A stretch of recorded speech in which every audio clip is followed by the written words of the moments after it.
انہی دنوں میں ہم شریعت کو جتنا پامال کرتے ہیں شاید کسی اور دن پامال کریں. ماہ محرم کے اندر مسلمانوں کی بستی میں ڈھول پیٹے جا رہے ہیں, مسلمانوں کی بستی میں ڈھول بج رہے ہیں. اگر مسجد کا امام منع کرے تو سارا محلہ مل کر کے ٹرسٹیوں کے پاس آتا ہے, متولی سے کہتا ہے اس یزیدی کو باہر کرنا ورنہ ہم اس کے پیچھے نماز نہیں پڑھیں گے. کیوں بھائی, ڈھول کے خلاف کہنے والا یزیدی کب سے ہو گیا؟ میں یہ بات جو ہے وہ آپ کے سامنے دلی والوں, محبوب الہی کی زمین پہ بسنے والوں, قطب الدین بختیار کاکی کی زمین پہ بسنے والوں, شیخ عبداللہ محدث دہلوی کی زمین پہ بسنے والوں, 22 خواجاؤں کی چوکھٹ پہ بسنے والوں, یہ بات میں شکر کے طور پہ کر رہا ہوں. واللہ وہ سید نہیں ہوں کہ قسمیں کھا کر کے اپنی سیادت کی بھیک آپ سے مانگوں, لیکن صرف اتنا کہنا چاہتا ہوں, لا الہ الا اللہ, جھوٹوں پہ اللہ کی لعنت ہے. میں حسنی حسینی سید ہوں الحمدللہ رب العالمین, لیکن آپ سے کہنا چاہتا ہوں اگر عالم مسجد کا ڈھول کے خلاف تقریر کرے آپ اس کو یزیدی کہتے ہو, اگر ہمت ہے تو مجھے بھی یزیدی کہنا. میں حسن اور حسین کی اولاد میں ہوں الحمدللہ, لیکن آپ سے بس اتنا کہنا چاہتا ہوں, اتنا پوچھنا چاہتا ہوں. آپ ڈھول بجانے کو حسینیت تصور کرتے ہیں, آپ سے پوچھنا چاہتا ہوں آخر خیمہ حسین میں ڈھول کب بجا تھا؟ جب علی اکبر کی شہادت ہو رہی تھی تب ڈھول بجا تھا, علی اصغر کی شہادت ہو رہی تھی تب ڈھول بجا تھا, قاسم کے لاش میں گھوڑے دوڑائے جا رہے تھے تب ڈھول بجا تھا, بیویوں کی چادریں چھینی گئی تھی تب ڈھول بجا تھا. ڈھول کب بجا تھا؟ ظالموں, جن کی شادیوں میں ڈھول نہیں بجے ان کی شہادتوں پہ ڈھول کیسے بج سکتے ہیں؟ آپ اپنے آپ کو ڈھول بجانے پر حسینی تصور کرتے ہو.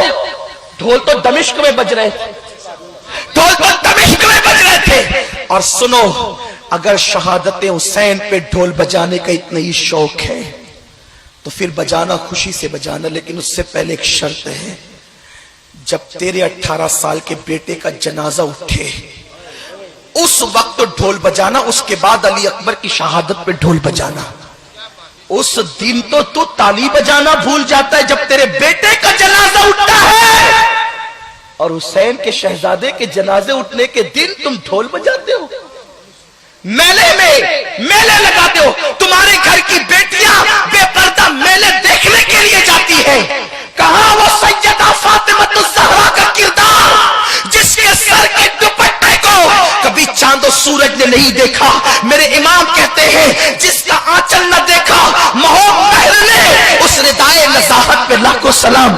کہاں وہ بیبیوں کا کردار, کہاں وہ بیبیوں کا کردار جب بیبیوں سے دوپٹے چھین لیے گئے. استاذ زمن مولانا حسن بریلوی نے بھی لکھا ہے کہ بیبیوں کے دوپٹے چھین لیے گئے. جن کے گھر میں جبریل اجازت کے بغیر نہیں آتے تھے ان کے دوپٹے چھین لیے گئے. جن کے دوپٹوں کو کبھی آسمان کی آنکھوں نے نہیں دیکھا ان کے دوپٹے چھین لیے گئے.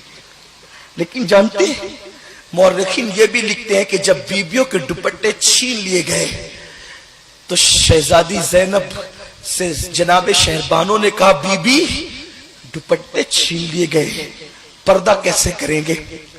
تو بی بی زینب نے کہا تھا اے نبی کے گھر کی بیٹیوں اور بہوؤں, کل تک دوپٹے سے چہرہ چھپاتے تھے, اب دوپٹے چھین گئے ہیں تو قدرت نے تمہیں بڑے بال اس لیے عطا کیے ہیں کہ اپنے بڑے بالوں کو پیچھے سے آگے کی طرف کر لو اور اپنے چہروں کو چھپا لو, اپنے چہروں کو چھپا. اس دن تمہاری بیٹیاں میلے دیکھنے جائیں, حسینی ہو تمہاری بیٹیاں اس دن ناچ دیکھنے جاتی, تمہاری گھر کی عورتیں بے پردہ گھروں سے کیا گزرتی ہوگی امام